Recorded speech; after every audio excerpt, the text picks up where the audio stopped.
The Banking Scene Director's Cut goes behind the scenes, sharing stories and insights to help you build the bank of tomorrow. Rick, Hey, Andrew. we had a bit of a break for the last week, which is unusual for us. We Yeah, didn't it really didn't talk feel about- like a break though. Was a lot going on. There was a lot going on.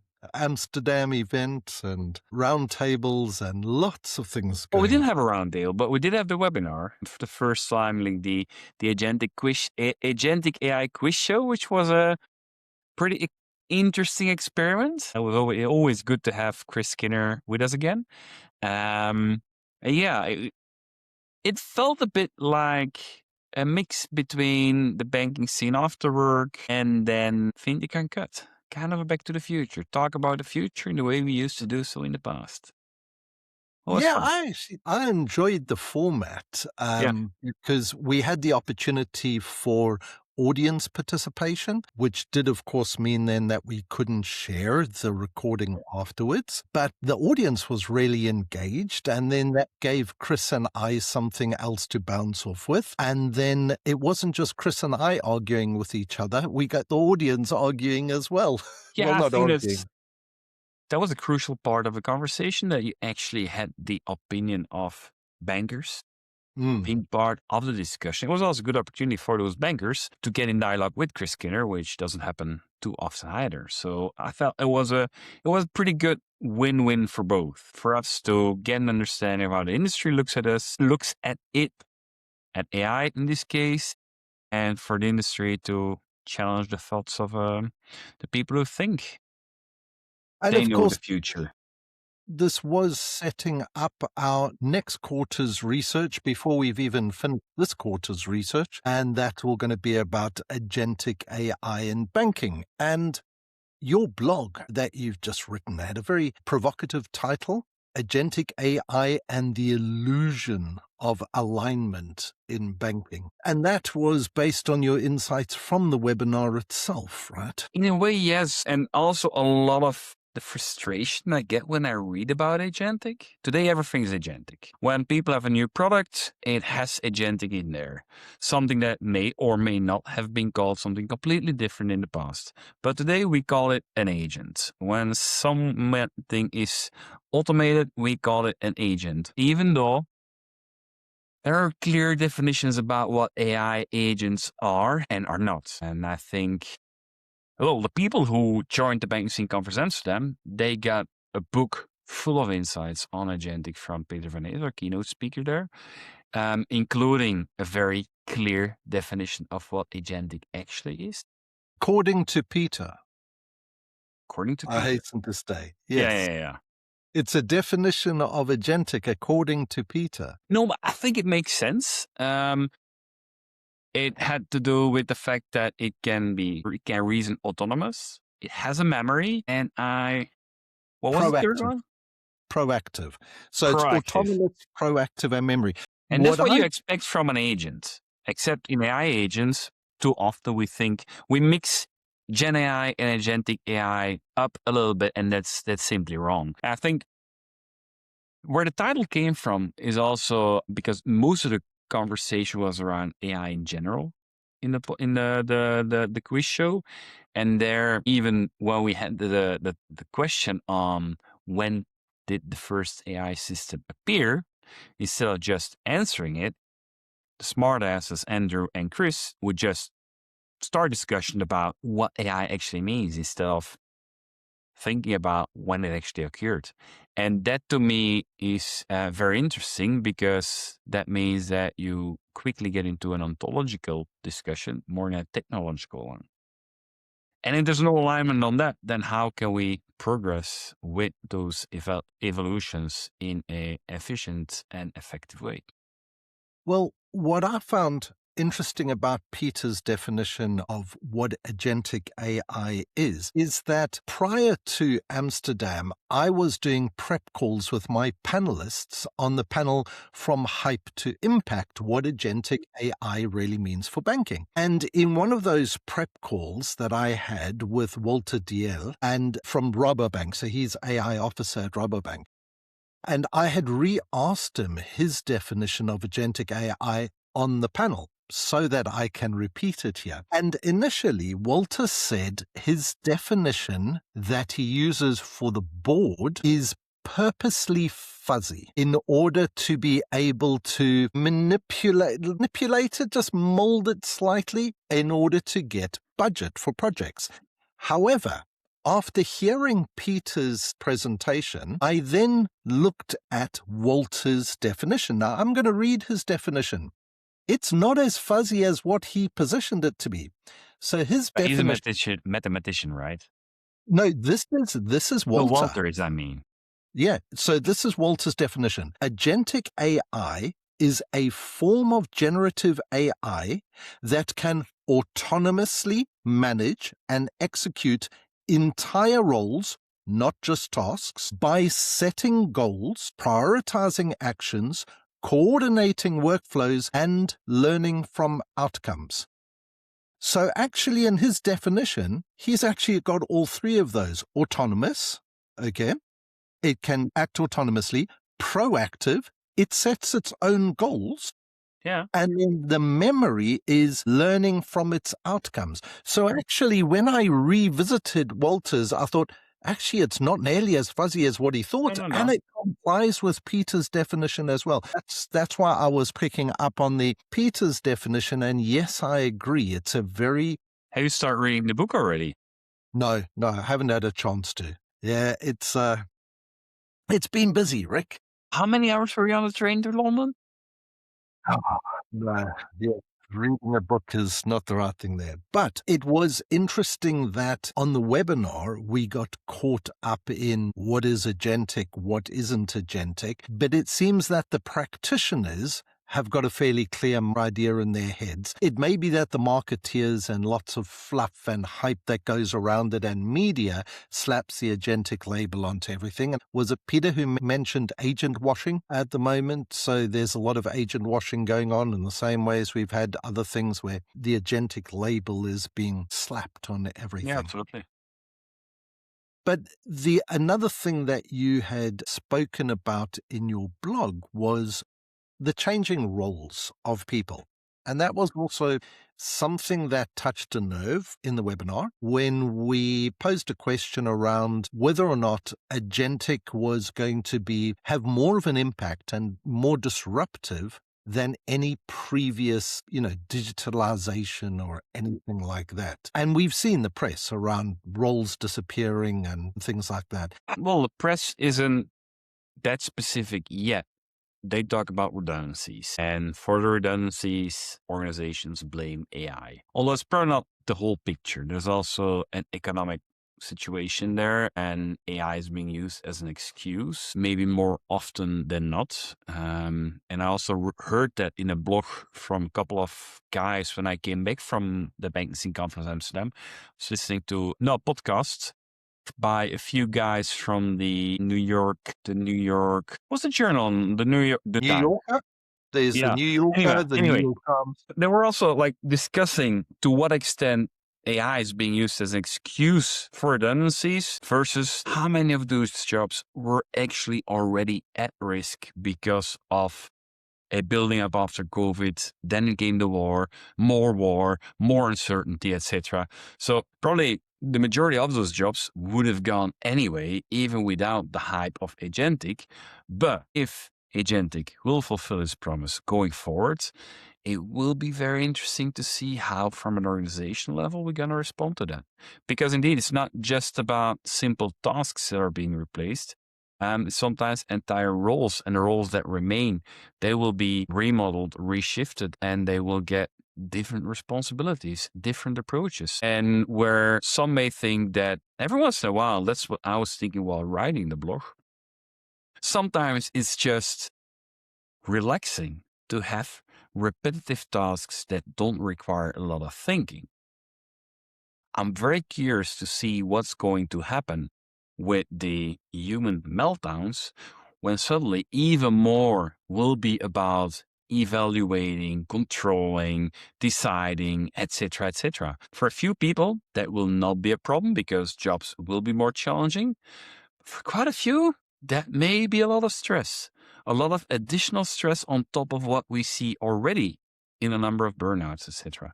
So I'm curious also from a societal level, how are we going to deal with that change of roles if agentic will pick up the way that LinkedIn influencers promise it?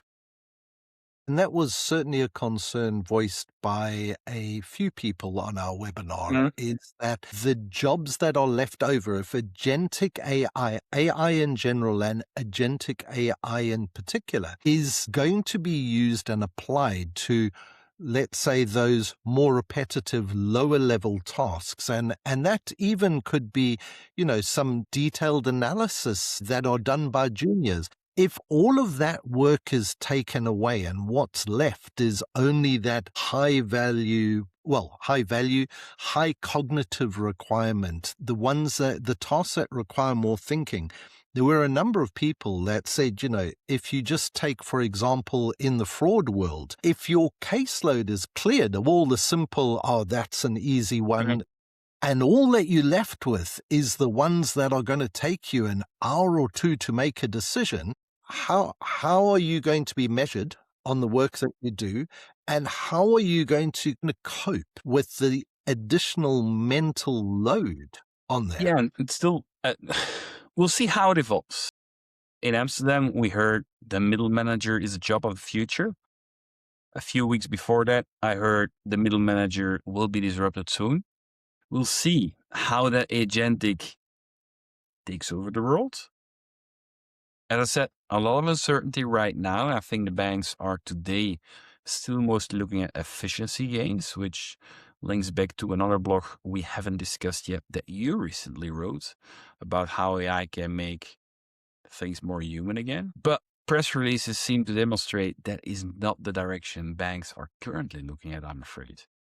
Well, what I was focused on wasn't whether or not AI is going to help us become more human. It's whether or not AI amplifies the need for our human qualities. So AI is taking over this repetitive work and the things that can be programmed, but empathy, judgment, and reasoning, those skills, according to job search reports, are becoming the rising skills that are in short supply, is people that have got the ability to demonstrate empathy and to demonstrate good judgment, and that kind of thing.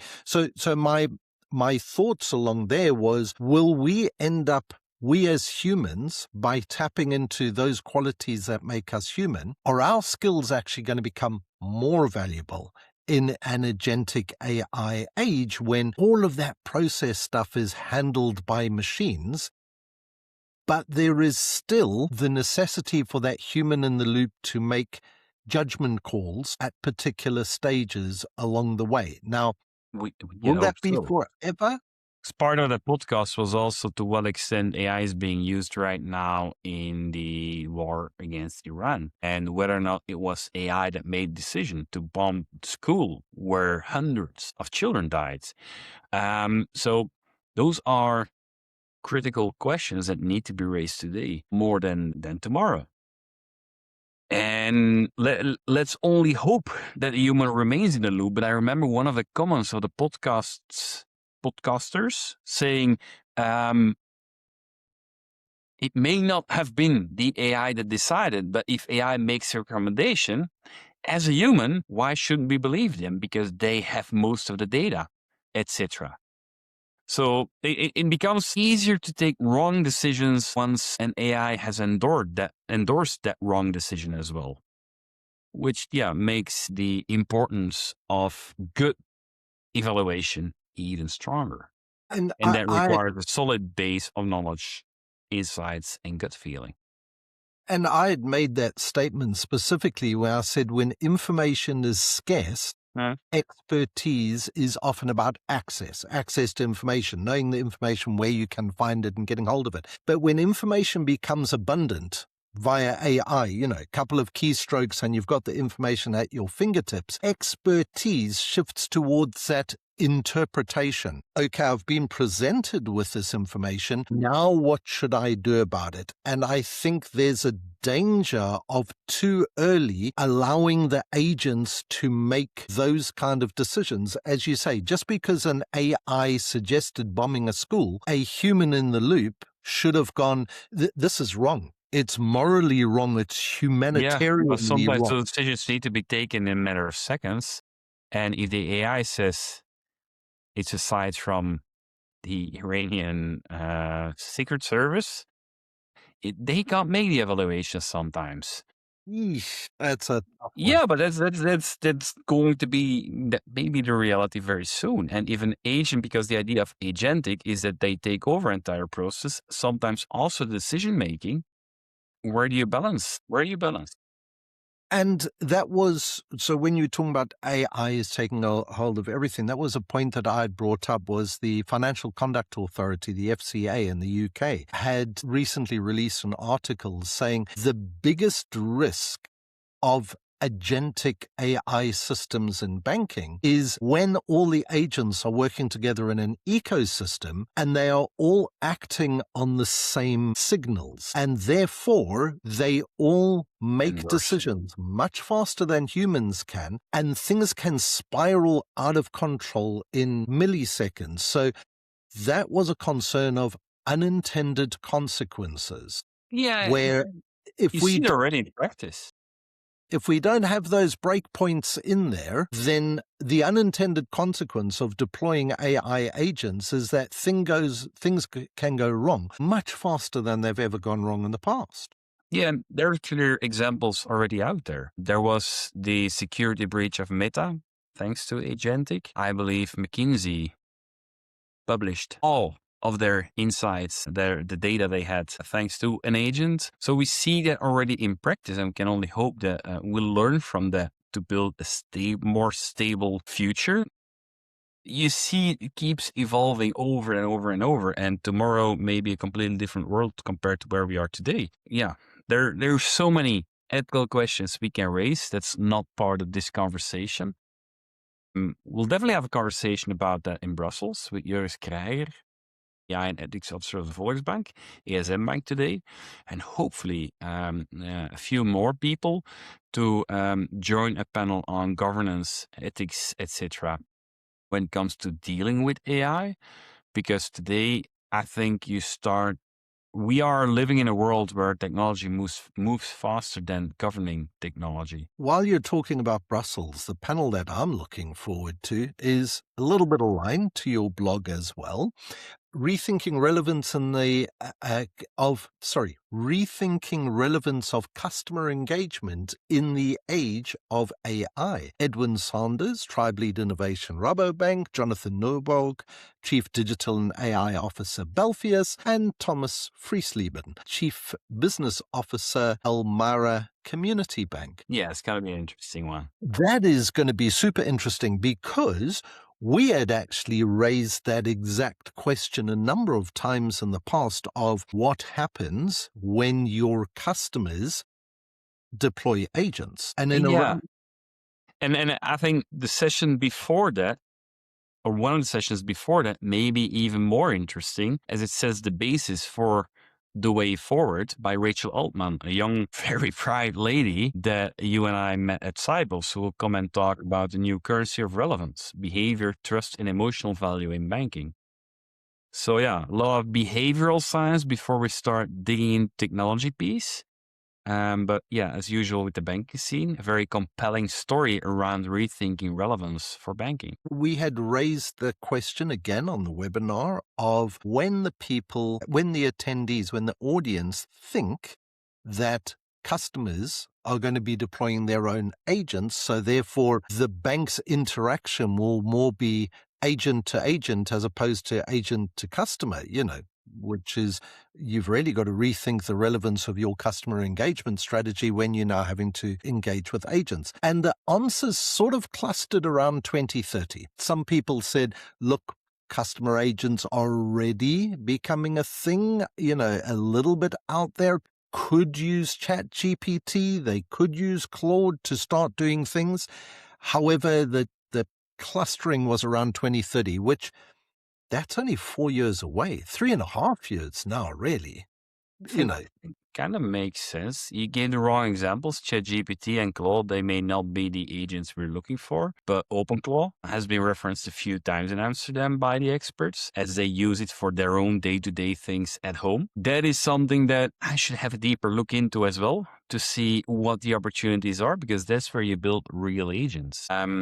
And then, you won't need me anymore. You can just talk to an Andrew avatar, create your own Andrew avatar, Rick digital twin, and you don't need me anymore, man. You can let me retire. Yeah. Who knows? Maybe next But, year. but you had asked a And question I can that promote you CEO, and I can give you my virtual advisor. you can just be the chairman. Yeah. But the one Chairman last of one person company. That's it. One last thing that I do want to discuss is Chris and I both picked you up on your use of words, which was maybe a little bit unfair. You had asked a question, who will build the most powerful AI agents in banking? And of course, Chris and I immediately said, powerful on what metric? Powerful for who? For the bank or for the customer? Or but I think, Note to self, next quiz, find better quizzers.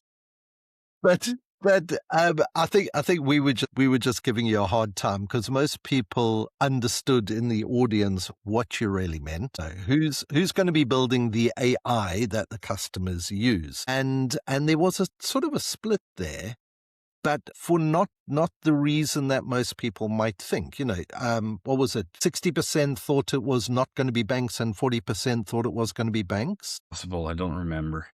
But it was somewhere around that. But it wasn't that the banks don't want to build agents or that the banks are incapable of building agents. It was more that the banks are more cautious about what these agents should be doing. And at the moment, do they need to? Will the customers trust the agents that they would be building? You've just mentioned OpenClaw. I'd thrown in Claude and GPT purely because ChatGPT is where the retail, they've got the OpenAI has got that whole retail framework now. For embedded buying within ChatGPT, you can buy things without even leaving ChatGPT. So the next step, logical step somewhere along the line is going to be you can do all your banking without leaving ChatGPT. You know, OpenAI will do it, Claude will do it, Mistral will do it, all of them will do it. But the big question is, who are the customers going to trust? Are they going to trust these third-party frameworks, or have the banks built up enough trust collateral for the customers to go, you know what? I'm going to trust my bank with my finances more than I'm going to trust these third-party AIs. And that's the interesting bit that I think I'm going to watch play out. And I am going to put down a marker and say that may be something that is very generational. We've had a couple of generational interactions recently where we've noticed the differences Is it between. a fair comparison to make? I think you trust banks with your money.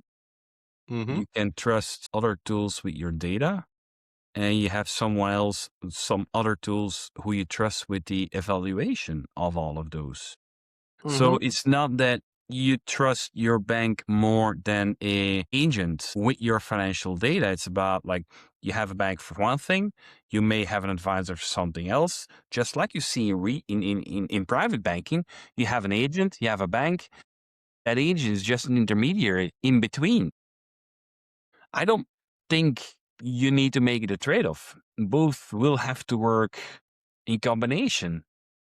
If not for getting trust from the customer, then at least for the two-factor authentication, etc., get access to those data, because all of that will not get there automatically, not even with an agent, because you need those strong customer authentication tools to make sure that the agent get access to the data. Yeah, I might be showing my age when I say that I'm not ready yet to let the AIs have access to my financial Probably data, not the only one. particularly after I've seen a couple of things where open claw agents have gone a bit crazy. Yeah. I'm sure that will change. I'm sure they'll plug Yeah. those gaps, but it'll be a while before I let it act on my behalf. Access, interpretation, projection, calculations, yeah, sure. But act on my behalf? Not quite yet. But I do look forward to it negotiating a mortgage for me where I don't have to go through the tedious job of renegotiating the mortgage the next time. Is there anything else that you'd like to add to this discussion before we wrap up this week's episode? Honestly, I don't dare, because we're already 8 minutes past the time that you had anticipated. So I would say, let's call it a day and see you next soon. Cheers. Bye.